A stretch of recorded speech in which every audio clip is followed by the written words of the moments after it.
Hello viewers, welcome back to our channel. అందరూ ఎలా ఉన్నారు? వీడియోని లైక్ చేయండి, ఛానల్ని సబ్స్క్రైబ్ చేసుకోండి. వారాహి అమ్మవారి పూజ, వారాహి అమ్మవారి చిత్రపటం కానీ వారాహి అమ్మవారి విగ్రహం కానీ లేకపోయినా కూడా ఈ విధంగా చేసుకోవచ్చు.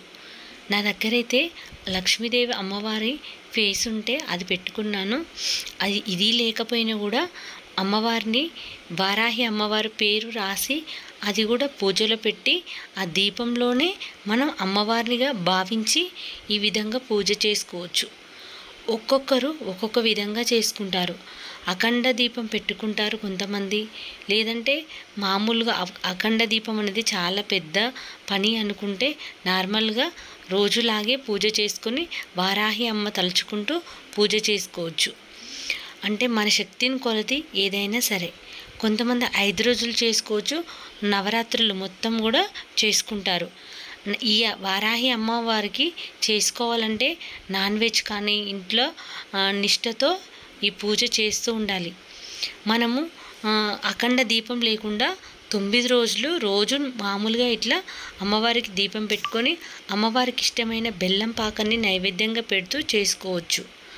అమ్మవారికి ఇష్టమైన కొబ్బరికాయలు కొడుతూ, ధూపం అంటే చాలా ప్రీతికరం అమ్మవారికి. అలా ధూపం వేస్తూ ఇలా దీపం ఇక్కడ మీకు చూపించాను కదా, ఇదే విధంగా దీపంలోనే అమ్మవారిని భావిస్తూ చేసుకోవచ్చు. నేను కూడా విగ్రహం కొనుక్కుందామని చిత్రపటం కొనుక్కోలేదు. నేను శ్రావణ మాసం కల్లా చిత్రపటాన్ని కొనుక్కుంటాను. ఇంట్లో ఈ విధంగా కృష్ణయ్య దగ్గర కూడా పూలమాలలు గుమ్మానికి అన్నీ వేసుకోవడం జరిగింది. ఎందుకంటే మనము ఈ వారం రోజులు మంచిగా పూజలు చేసుకుంటాం కాబట్టి ఇంటికి కళగా ఉండడానికి ఈ విధంగా ముగ్గులతో అలంకరించుకోవాలి.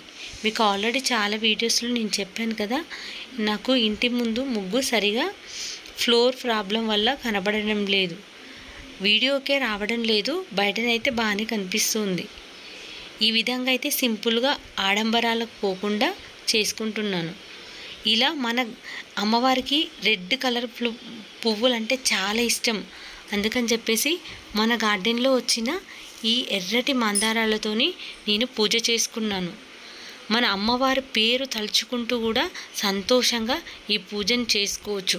వాళ్ళకి అది ఉంది, మనకి ఇది లేదు, మనం చేసుకోవచ్చా చేసుకోకూడదా అని మీరు ఆలోచన చేయకండి. అమ్మవారు చాలా శక్తివంతమైంది. మనం ఏ కోరిక కోరినా నెరవేరుతుంది కాబట్టి తప్పకుండా చేసుకోండి. ఈరోజు పూజ అనంతరం తర్వాత మా ఇంట్లోకి 2 ఉడతలు వచ్చాయి.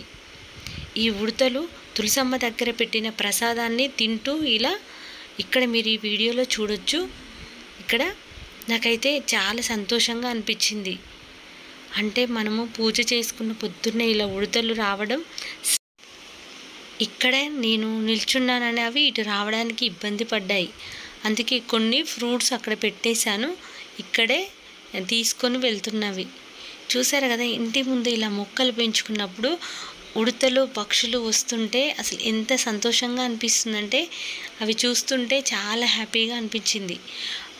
పక్షులు కూడా బాగా ఇంటి ముందుకు వచ్చి, పిచ్చుకలు ఉంటాయి కదా, అవి పొద్దున్నే పలకరించినట్టు బాలే అనిపిస్తున్నాయి. పీజియన్స్ అయితే కొంచెం ప్రాబ్లం, కానీ ఇలాంటివి వస్తే చాలా హ్యాపీగా అనిపిస్తుంది చూడడానికైతే. వారాహి అమ్మవారి మూలమంత్రం కానీ వారాహి అమ్మవారి సుత్తి కానీ చదువుకోండి. రోజు మీరు ఉదయం సాయంత్రం దీపం పెట్టుకొని ఇలా అమ్మవారిని పూజించుకోవచ్చు. ఈ వీడియో నచ్చినట్లయితే లైక్ చేయండి, ఛానల్ని సబ్స్క్రైబ్ చేసుకోండి. Thanks for watching.